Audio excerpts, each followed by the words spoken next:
다 같이 묵도하심으로 수요 예배를 함께 드리겠습니다.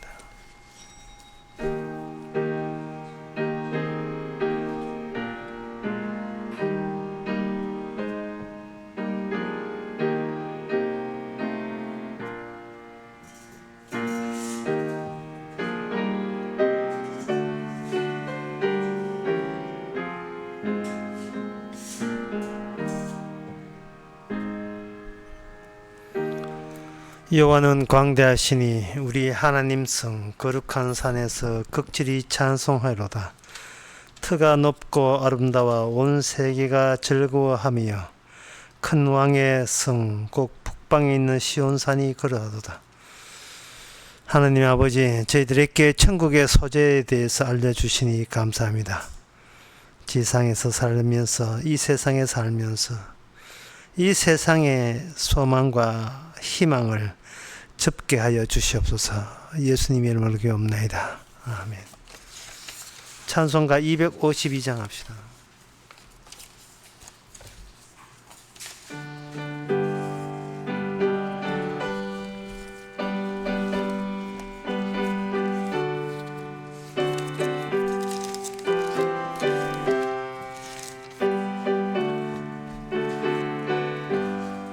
깊은 소리 들리니 예수 구원하신다. 만민에게 전하라. 예수 구원하신다. 주님 명령하시니 산을 넘고 물 건너 온 세상에 전하라. 예수 구원하신다. 바다들아 외쳐라. 예수 구원하신다.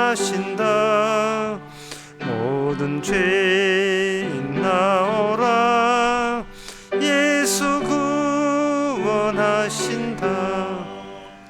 모든 소마 일어나 메아리 쳐 울려라. 복음 중에 복음은 예수 구원하신다. 환난 중에 하는 말 예수 구원하신다. 다시 살아나시어 예수 구원하신다. 지은 죄를 인하여 슬픈 마음이 있어도 숨질 때에 내 할 말 예수 구원하신다. 바람들아 외쳐라. 예수 구원하신다. 기뻐하라 나라들 예수 구원하신다. 구원하는 소리를 상과들에 전하라. 우리들의 성전과 예수 구원하신다. 이 시간 한마음으로 기도하는 시간입니다. 그 어떤 일이 일어나도 다 하나님의 선물입니다. 이 말씀은 내 인생에 대해서 실망하지 말라는 뜻이고 실망할 것도 없고 우리가 자기 인생에 실망할 고난조차 없습니다. 왜냐하는 것은 모든 것이 하나님의 주신 선물이기 때문에 우리의 관점이 아니라 주님의 관점으로 우리 자신을 다시 볼 수 있도록 다 같이 기도합시다.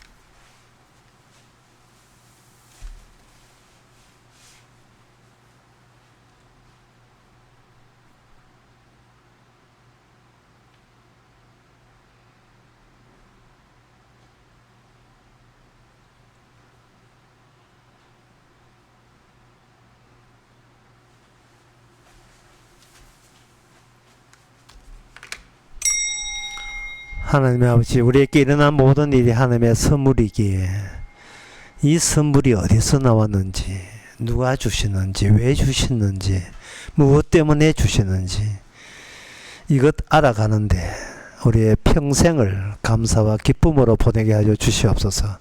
예수님의 이름으로 기도합나이다. 아멘.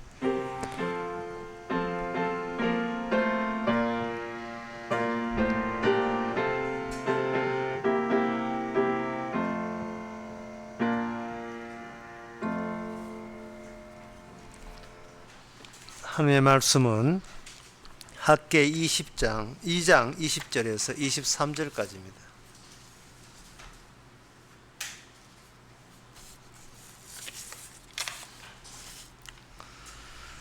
그달 24일에 여호와의 말씀이 다시 학개에게 임하니라. 가라사대 너는 유다 총독 스룹바벨에게 고하여 이르라. 내가 하늘과 땅을 진동시킬 것이요 열국의 보호자를 엎을 것이요 열방의 세력을 멸할 것이요 그 병거들과 그 탄자를 엎드러뜨리리니 말과 그 탄자가 각각 그 동무의 칼에 엎어지리라. 나 만군의 여호와가 말하노라. 살디엘의 아들 내 종 스룹바벨아, 나 여호와가 말하노라. 그날에 내가 너를 취하고 너로 인을 삼으리니 이는 내가 너를 택하였음이니라. 만군의 여호와의 말이니라. 아멘. 그 시대에 선지자가 있다는 것은 하나님께서 할 말이, 우리에게 할 말이 있다는 뜻입니다. 이방 민족의 특징은 선지자가 없어요. 하나님 쪽에서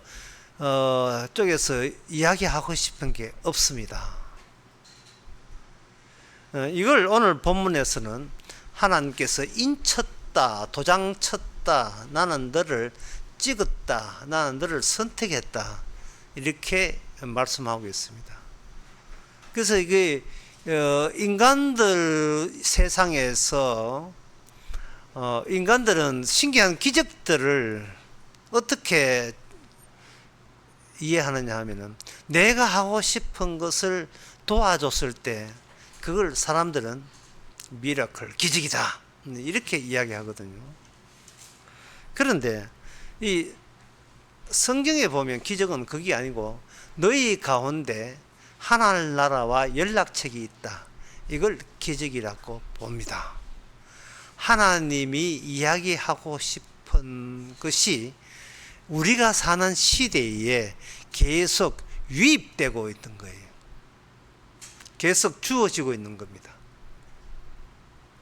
근데 이 말은 이게 왜 기적이냐 하면은 우리 인간들끼리 살아가는 세상이 아니다는 겁니다.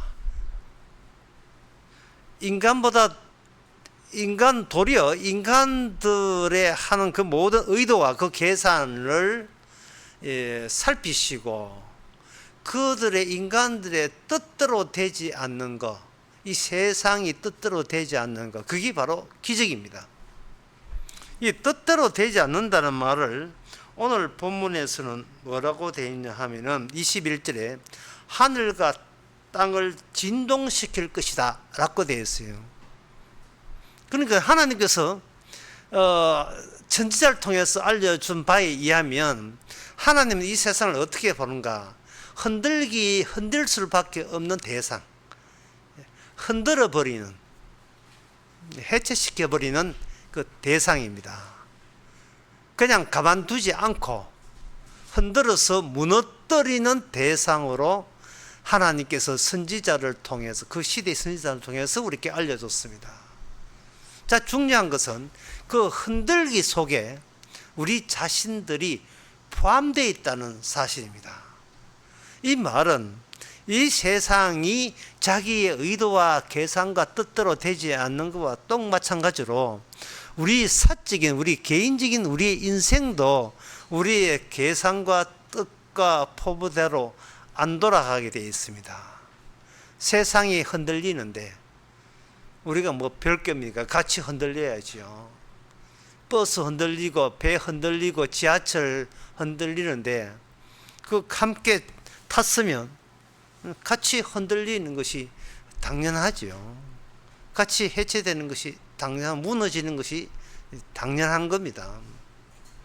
따라서 우리 이렇게 세상에 대해서 어떤 미련을 갖고 있다가 이 세상에 우리에게 멀미를 주고 어지럽다, 하나님께서 세상을 진동한다 이렇게 되어버리면 마치 그 새우잡이 하는 어부들이 새우 잡는 게 그렇게 힘든 이유가 이게 안정감이 없어서 맨날 파도에 배가 흔들리니까요.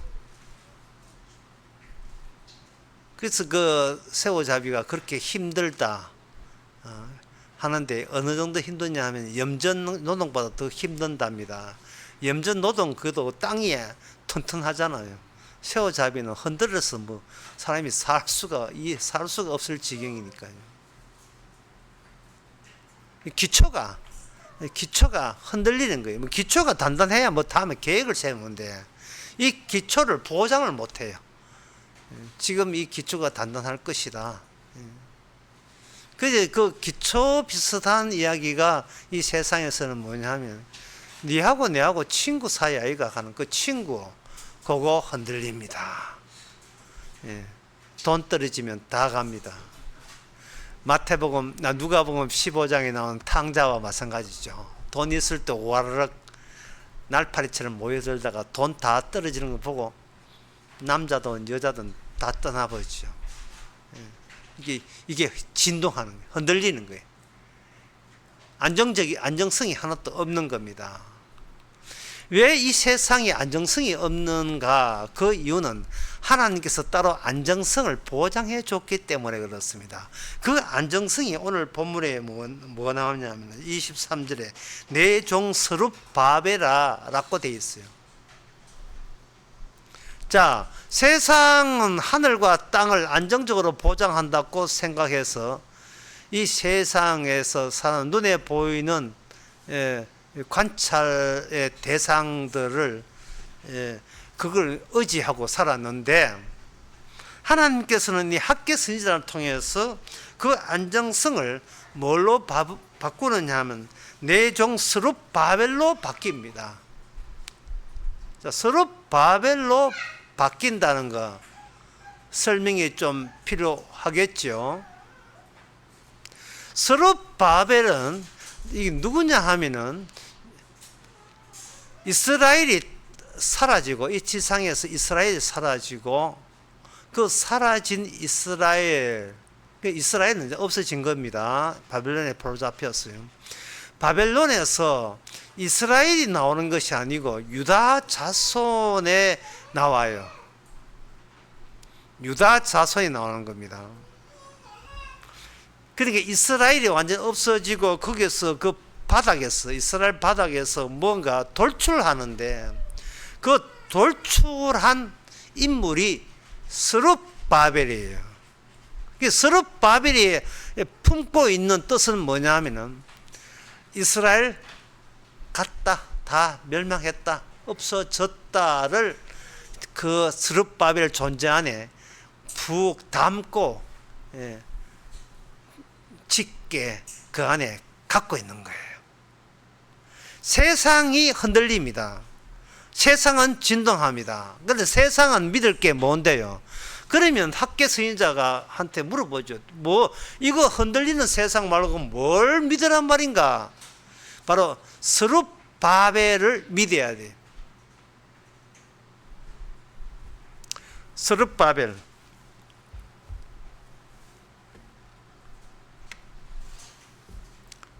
스룹바벨을 믿어야 되는데 스룹바벨의 뜻이 뭐냐 하면 바벨론의 자손, 바벨론의 자손이에요. 스룹바벨 이름 자체가.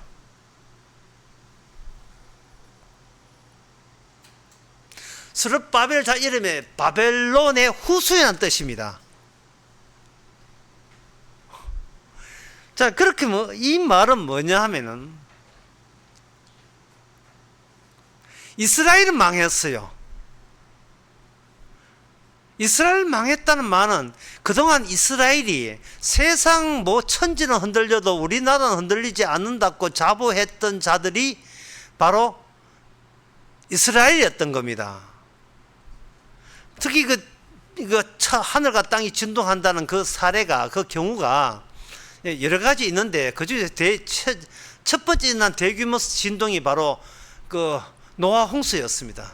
노아 홍수 때 여러분 잘 아다시피 모든 천하가 다 물에 잠겼는데, 노아 방주는 그 하나님이 동행했어서, 방주와 동행 안에 동행했어서 안정성을 갖고 있었던 겁니다. 그 안정성이, 그 모든 것이 무너지고 해체되고 난 뒤에 유일한 씨앗 뿌리가, 유일한 뿌리가 바로 그 하나님의 노아 언약이라는 겁니다. 노아 언약.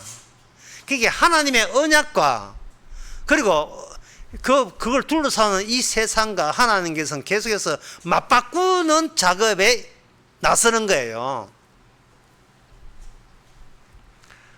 그러면 여러분 생각에는, 그 이스라엘이 하나님의 언약의 민족 이스라엘이 망했잖아.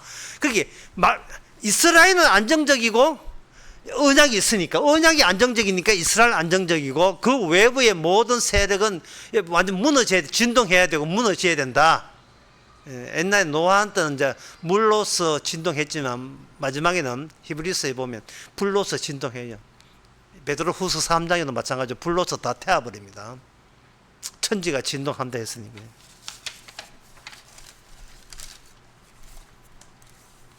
그 대목이 히브리서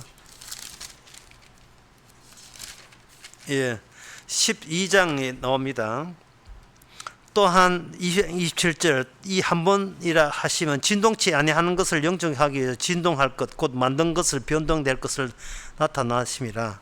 그러므로 우리가 진동치 아니한 못할 날을 받았은즉, 이라고 되어 있어요. 이것은 그 모든 세상이 결국은 다 진동한다는 말이에요. 땅이 진동하는데, 그 히브리서 12장에 전에는 땅이 진동했는데 25절에는 땅이 진동했는데 26절에 보면 이제는 약속한 바 땅만 아니라 하늘도 진동한다 되어 있어요. 26절에 히브리서 12장.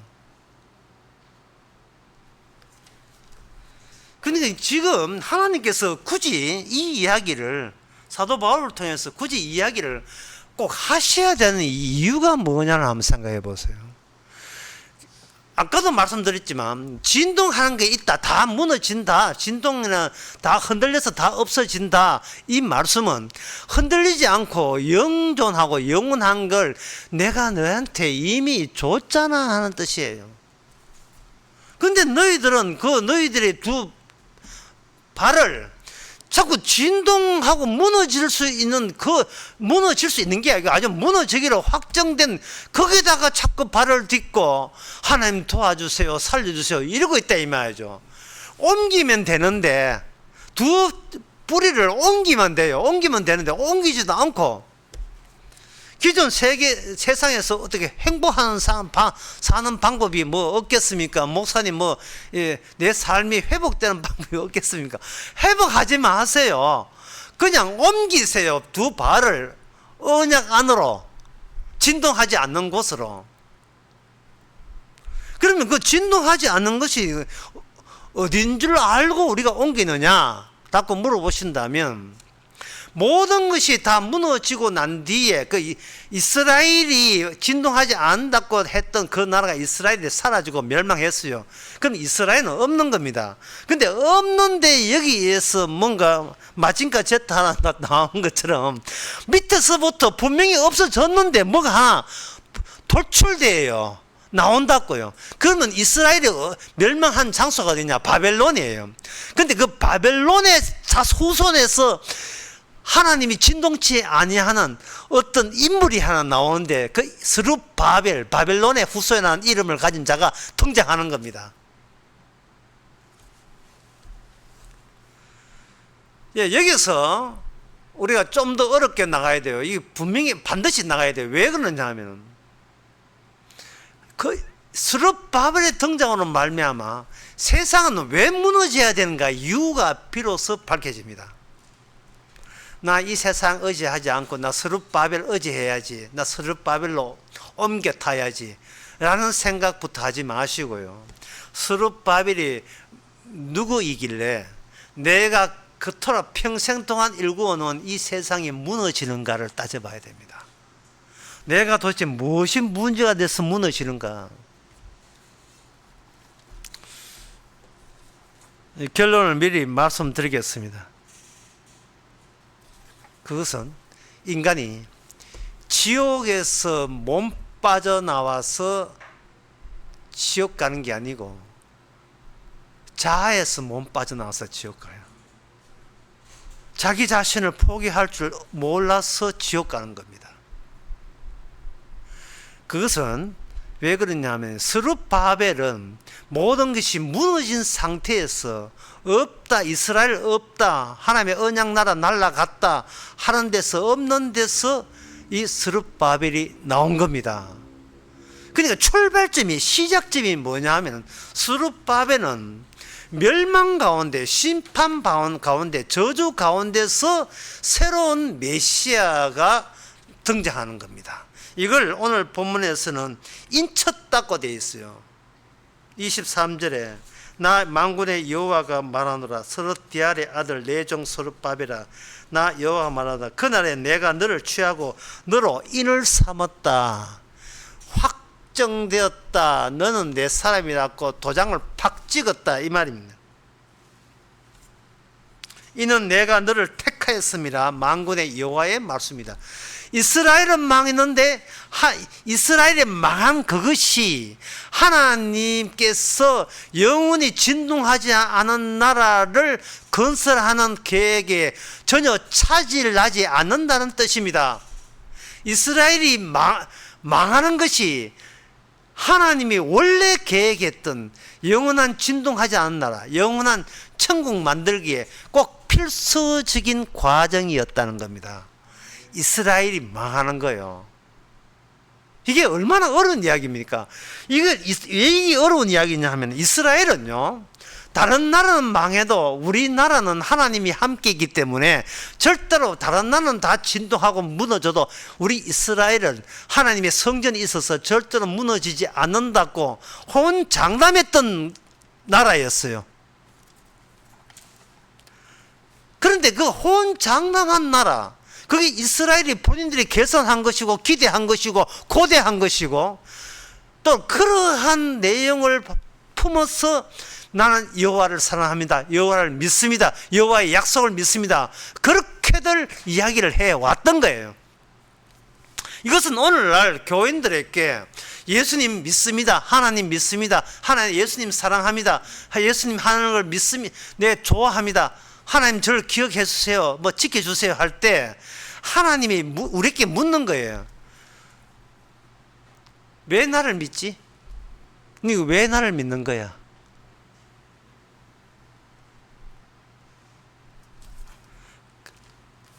그 질문에 대해서 망했던 이스라엘 사람 같으면 이렇게 답변합니다. 하나님이 우리나라 지켜준다고 약속했잖아요. 그 약속을 믿습니다. 이랬네. 하나님이 내 인생을 지키고 내 미래를, 내 미래와 내 운명을 구원해주기로 이미 확정 지었잖아요.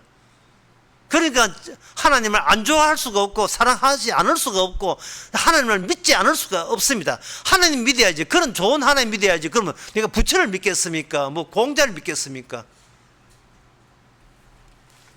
그렇게 답변하는 거예요. 그러면 하나님이 이렇게 대꾸하지요. 그거 너가 너 자신을 믿는다는 이야기 아니냐? 네가 네 자신을 믿는다는 이야기로 들리는데, 이렇게 할 때 여러분 뭐라고 그게 하나님에 대해서 대꾸할 겁니까? 하나님이 이렇게 수식어 들어오면 어떻게 할 거예요? 너는 너를 불신해 본 적이 있는가? 너는 너를 안 믿어 본 적이 있는가? 여러분 가만히 생각해 보세요. 하나님 믿습니다, 예수 믿습니다, 성령 믿습니다, 그렇게 신앙적인 고백과 신앙적인 모습을 다 드러내는데 그러면서도 결코 하나님 믿는다고 예수님 믿는다는 것은 예수님 한번 믿어볼까? 하나님 한번 믿어볼까? 믿으면 내한테 좋은 일 생기는데 그걸 내가 왜 놓쳐? 나 안 놓칠 거야 라고 하면서 끝까지 의심하지 않고 붙들고 있는 것이에요. 내가 믿는 예수님은 예수님을 붙드는다고 하지만 예수님 붙드는 것보다 더 강력하고 더 원칙적으로 양보 없이 전제를 깔고 믿는 게 누구냐 하면 우리 자신이잖아요. 우리 자신. 이스라엘 그래서 망한 거예요. 이스라엘 망한 것이 이스라엘 사람들은요 상상도 못했어요. 우리가 망하는 것이 우리의 구원이라는 사실을 상상도 못한 겁니다. 우리가 안 망하는 것이 구원이라고 잘못 생각한 거예요. 어느 누가 교회 나오면서 저를 망하게 해달라고 교회 나온 사람 누가 있습니까? 하나님은 저 망하게 해주세요. 어느 정도 철저하게 내가 두 번 다시 내가 나를 믿으면 진짜 손에 짱을 찍힌다. 나는 개다 사람도 아니다. 이렇게 해 주시옵소서. 나를 믿지 않게 하옵소서. 주님께서 왜? 주의 일이 내가 방해되기 때문에 그렇습니다. 주님.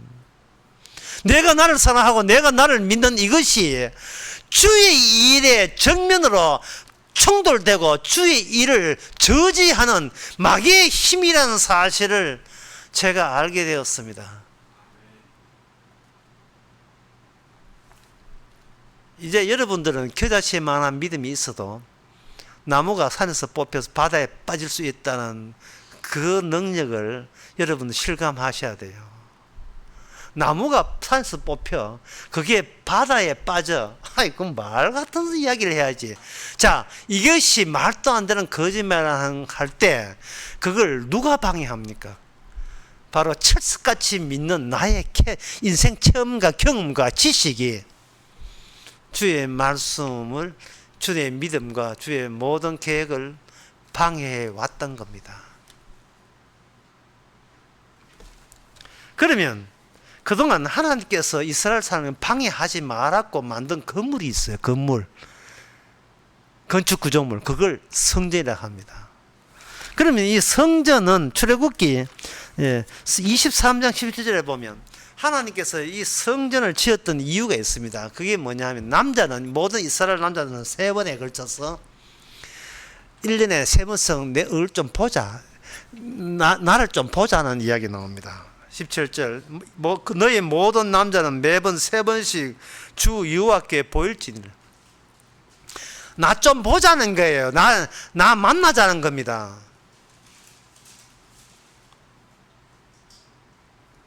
그러니까 만나자고 불러내는 장소가 성전이에요. 그런데 이스라엘 사람들은 1년에 3번씩이나 유월절, 그 다음에 맥추절, 수장절입니다. 6월절 1월 10일, 그 맥추절 3월 16일, 그 수장절 7월 10일. 이렇게 세 번씩 만나야 되는 거예요. 그런데 이스라엘 사람들은 하나님을 만나는 것을 별로 원하지 않습니다.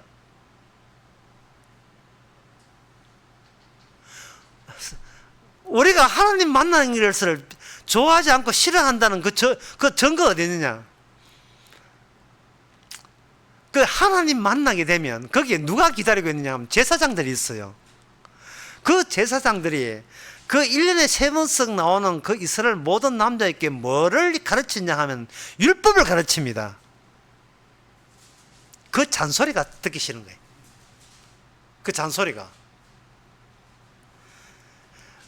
모든 가정의 남자들에게 1년에 3번씩 와서 율법을 가르치면 그 가르침은 남자가 듣고 그냥 있으면 안 돼. 집에 가서 자기 식솔에 있는 모든 부인과 가족들에게 그 자기가 배운 율법을 그대로 가르쳐야 되는 거예요.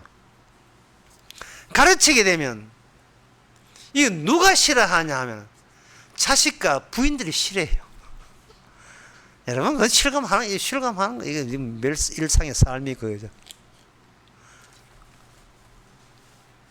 인간들은 자기를 믿기 때문에 누가 와서 참조로 하는 것은 용납이 되지만 강압적으로 누가 쑥 들어오게 되면 쑤시고 떡 들어오면 우리는 우리 자신 속에 강력한 말씀에 대해서 반발하는 괴물이 들어있다는 사실을 우리가 율법을 줄 때 우리 사실이 느끼게 되죠. 남편이 아내한테 이렇게 말씀 이야기하면 아내가 말하죠. 어느 가정도 뭐 시대를 막 나가면 고마해라. 예. 밥 안 해준 수가 있으니, 네. 뭐, 이 차 타고 오면서 1시간 내내, 2시간 내내 잔소리를 할래? 분명히 고마해라 했다, 내 그 말 안 하가 말하는데, 니 내한테 뭘 율법을 가르친다고. 니 꼬라지부터 제대로 하고 가르쳐라. 니 하는, 니가 율법을 내한테 가르칠 잼이 되나? 지도 율법 안 지켜서 어디 지금도 가장이라고. 아이고 그 꼴에 그 가장이라고. 자식하고 마누라 당신 휘하에 히잡으려고 그렇게 성생 노릇하고 있나? 치아라고 막 가먹고 예 깨갱 해가지고 쑥 떠가지고 특히 밥 해준다 하는 거 아침에 밥 해준다 거기만 모든 쑥 떠가 보시죠. 로마서 7장에 그 사도 바울이 이런 이야기를 합니다. 로마서 7장 1절에서 4절. 역시 신약에서는요 구약과 비교되지 않을 정도로 엄청나게 어려워요. 나름대로 제가 느낀 것을 설명해 드리겠습니다. 형제들아 내가 법하는 자에게 말하노니 너희는 율법이 사람이 살 동안만 그를 주관하는 줄 알지 못하느냐. 남편 있는 여인이 그 남편 생전에는 법으로 그에게 매인바 되나 만일 그 남편이 죽으면 남편의 법에서 벗어나느니라. 그러므로 만일 그 남편 생전에 다른 남자에게 가면 엄부라. 이르되 남편이 죽으면 그 법에서 자유케 되나니 다른 남자에게 갈지라도 엄무가 되지 아니하는데 이래 되어 있어요. 이 말씀이 뭐냐 하면은 여인이여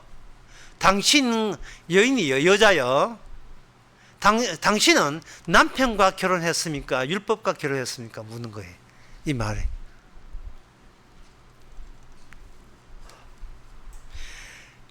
여자는 남편과 결혼한 게 아니에요. 모든 여자는, 결혼한 여자는 율법과 혼인되어 있습니다. 남편은 아내를 가진 게 아니에요. 남편은 율법을 가진 겁니다. 그러면 이 세상에 둘이가 결혼식장에서 딴딴 해가지고 둘이 결혼한다는 것은 뭐냐면 인간이 결혼하기 전부터 율법의 혼인법이 모든 인류에게 윤례를 장악하고 있고 현재 그거를 덮쳐 있다는 것을 보여주는 사례로서 한 남자와 한 여자가 결혼식장에서 결혼식하고 기념사진 촬영하고 신혼여행 가고 한 거예요. 사도 바울은 세상을 그렇게 보는 거예요. 세상은 율법 아래에 있다는 거예요. 이것은 내한테 잔소리 그만해라. 나는 내 아래에서 나는 내 인생은 내가 알아서 하는 거야. 내가 알아서 사는 거야. 이렇게 나온다면 이거는 100이면 100 하나님의 율법의 위반자가 되는 거예요. 그러면 율법 없는 이방인들이나 율법 없는 다른 열방들에 있어서는 인간들은 내가 우선이고 그 다음에 신을 믿든 뭘 믿든 그거는 내가 우선 이것을 정당화하기 위해서 신을 믿는 거예요. 모든 것이 내 위주고 내 행복이고 내 즐거움이고 내 쾌감이고 내가 이 땅에서 내 원대로 욕망대로 잘 살면 그만이야 하는 그것을 이미 우리 안에 장착해 놓고 너무 나쁘게 살면 또 벌 받고 이런 게 있잖아요. 그래서 이미 나한테 이런 소망을 두고 그 다음에 너무 나쁜 짓을 하거나 또는 나쁜 짓 해가 또 걸리면 또 신에게 걸리면 또 내가 벌 받기 때문에 나만 손해잖아요. 그러니까 내 하나 지키기 위해서 신의 법을 지켜보는 거예요. 그리고 혼자 살면 외로우니까 결혼해 보는 거예요. 여자는 남자하고 남자는 여자하고 솔로 프로에 나와가지고 뭐 난 당신을 선택하지 않겠습니다 뭐 선택하겠다 해가지고 해보는 거예요. 그냥 내 행복을 위해서. 그런다 그 사도 바울은 로마 7장에 그렇지 않다는 거예요. 자, 그렇지 않은 이유가 뭐냐? 그 이유가 4절부터 나옵니다. 이거는 1절부터 3절부터가 더러워요. 4절을 일단 4절을 한번 읽어보고 제가 설명해 드리겠습니다. 그러므로 내 형제들아 너희도 그리스도의 몸으로 말미암아 율법에 대하여 죽음을 당하였으니 이는 다른 이 죽은 자 가운데서 살아나신 이에게 가서 우리가 하나님을 위하여 열매를 맺히게 함이라.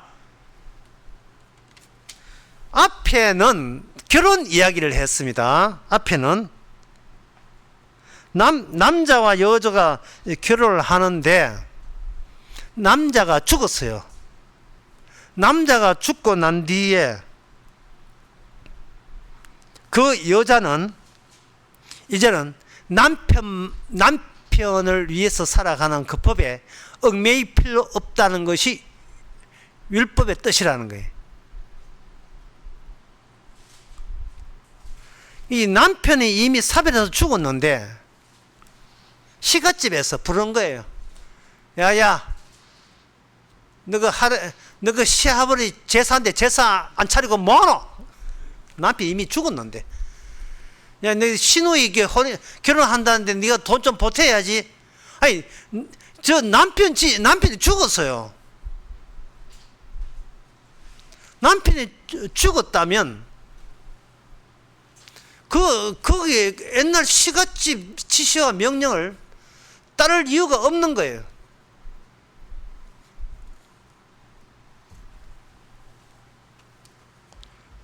그러면 그 여자는 남편은 죽었지만 그 남편 죽음을 통해서 무엇이 새롭게 느껴지냐 하면은 내가 율법에 과 혼인했다는 사실, 율법에 매있다는 사실은 더 또렷하게 등장하는 겁니다. 왜? 남편 시갓집 말만 들으면 안 된다는 법이 있기 때문에. 내가 이제는 그 남편 죽고 난 뒤에 어느 남자 만나든 그 남편 가정 시갓집에서 이제 가서 하지 마소. 그럼 시갓집에서 네가 전부터 바람이 났었구나 이 나올 거죠. 그게 아니고 율법에 그래. 율법이. 그러니까 시아버지 시어머니 날 죽은 자로 간주하라니까. 당신 집에서 이 며느리는 남편만 죽은 게 아니에요. 아내가 죽은 거예요. 남편 죽고 난 뒤에 같이 있던 여자도 같이 죽은 거예요.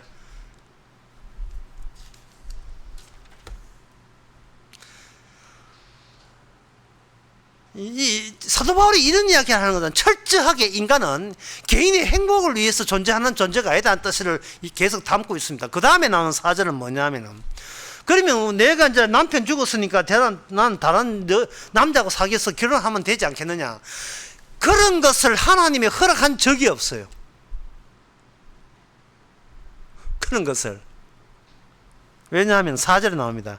너희가 그리스도 몸으로 말미암아. 그러니까 남편 죽고 남편 죽었으니까 나는 이제 여자 다른 남자를 누굴 만나도 이제 율법에 흠이 없다라고 생각하는데 그게 아니고 정말 율법에 흠이 없다면 남편 죽었으니까 다른 남자 만나는 게 율법에 흠이 없는 게 아니고 그리스도의 몸으로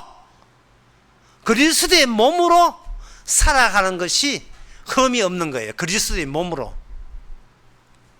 전에는 율법에 매여 있는 몸인데 이제는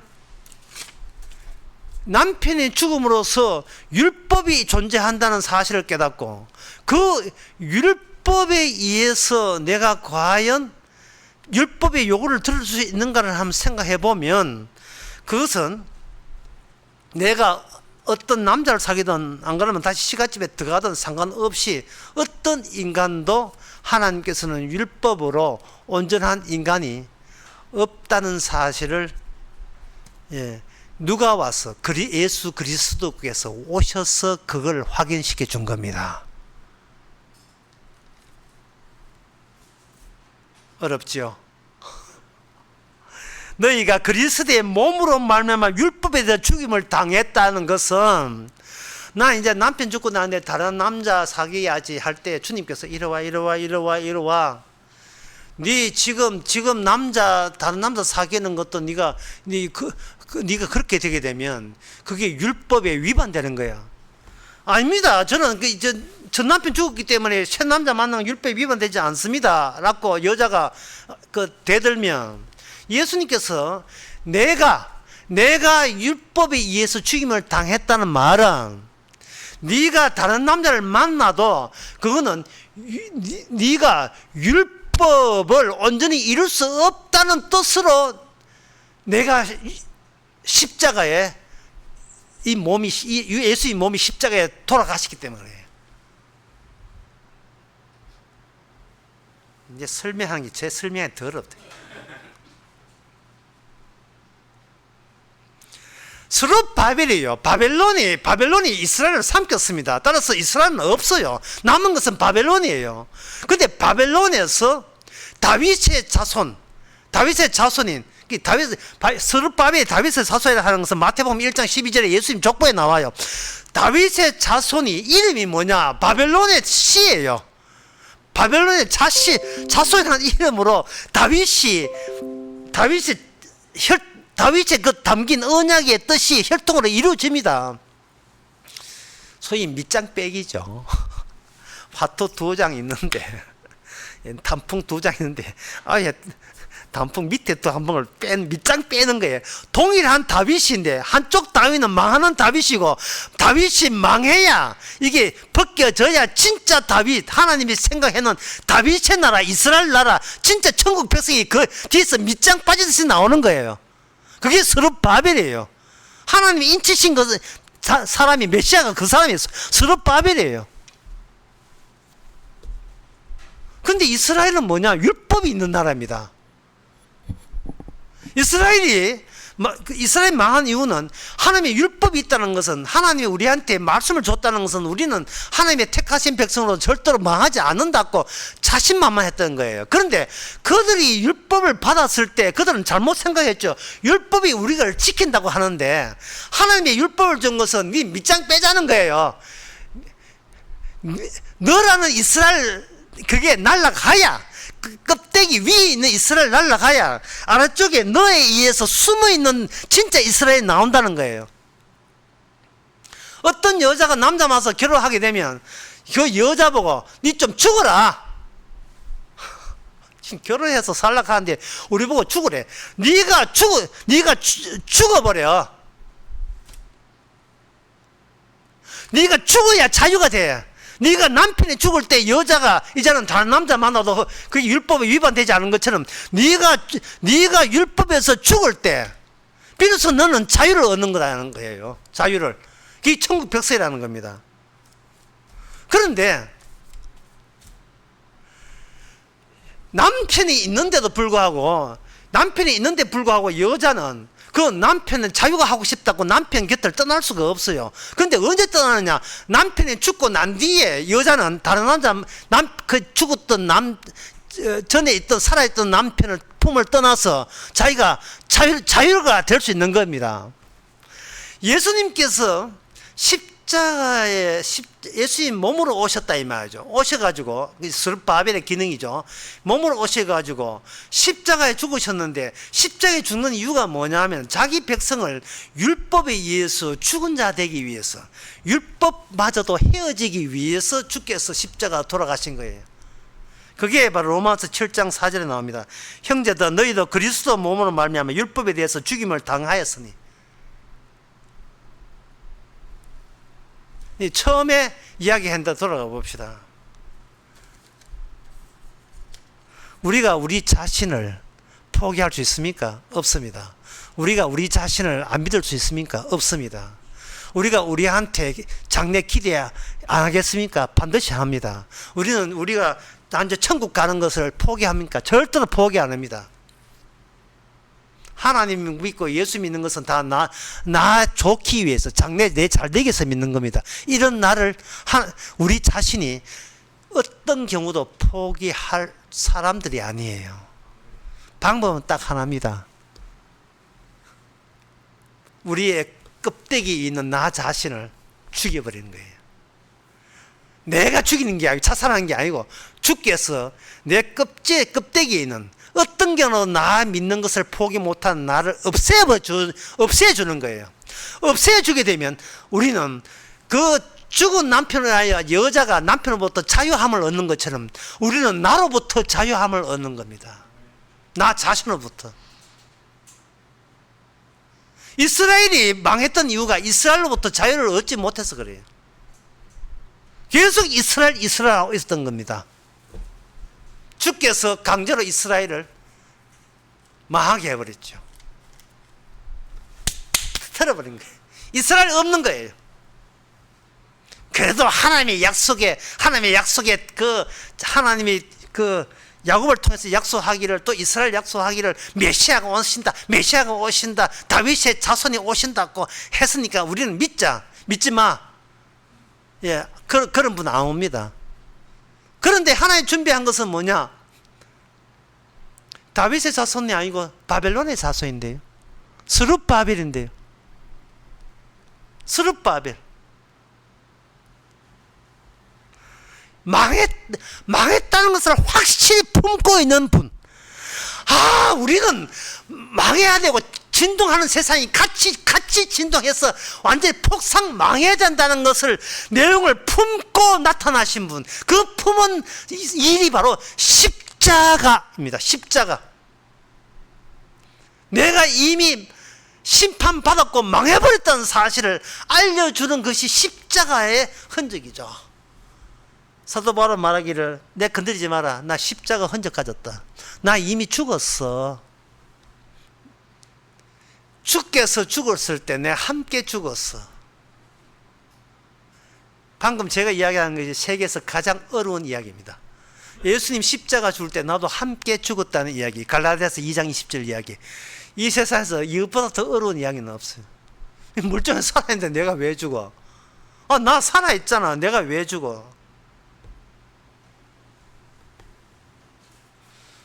우리는 죽을 때까지 육신 있는 한 이걸 못 믿어봐 합니다. 안 믿습니다. 예수님 죽은 건 인정하는데 나는 살아있어요. 우리가 이거 편입니다. 그래서 하나님께서는 우리의 삶을, 구원받은 우리의 삶, 이걸 둘러싼 이 세상을 뭐로 만드는가? 바벨론 세상으로 만들어버립니다. 진동하는 세계로 만들어버려요. 우리는 흔들리는 가운데서 뭐 하나 붙잡으려고 그렇게 애를 씁니다. 자기가 안 붙잡으면 자식이라도 잘 돼가지고 자식 의지하고, 자식 안 되면 왜 손자는 손자한테 뭔가 낙이 있는가 싶어서 붙잡고, 안 그러면 삼촌, 조카, 이모, 올케 뭐 하나 잘 되면 진동 안 되려고 그 덕으로 내 목숨 하나 부지하려고 뭐 자꾸 붙잡아요.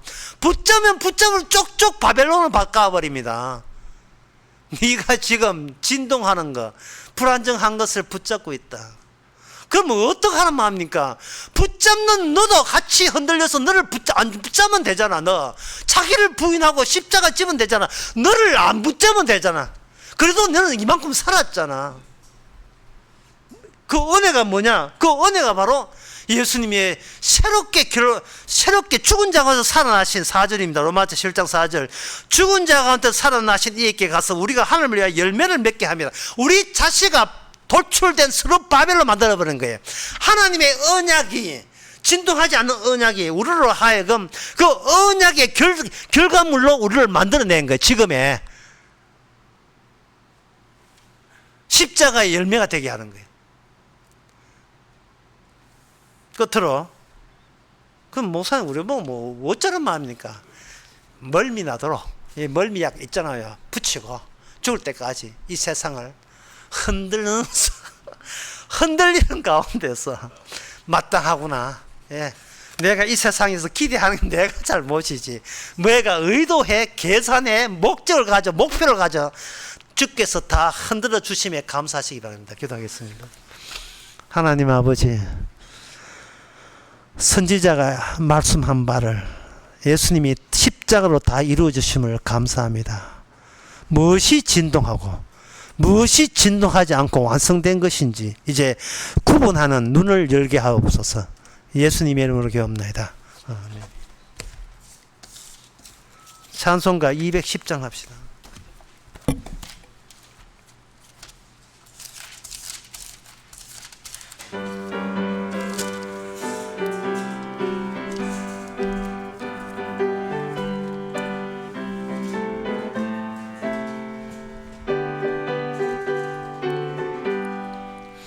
내 죄 사함 받고서 예수를 안디 나의 모든 것 다 변했네. 지금 나의 가는 길 천국 주의 피를 내 죄로 씻었네. 나의 모든 것 변하고 그 피로 구속받았네. 하나님은 나의 구원 되시오니 내게 정죄함 없겠네. 주님 밝은 빛 되사 어둠에 치고 나의 모든 것 다 변했네. 지금 내가 주 앞에 온전케 됨은 주의 공로를 의지함일세. 나의 모든 것 변하고 그 피로 구속받았네. 하나님은 나의 구원 되시오니 내게 정죄함 없겠네.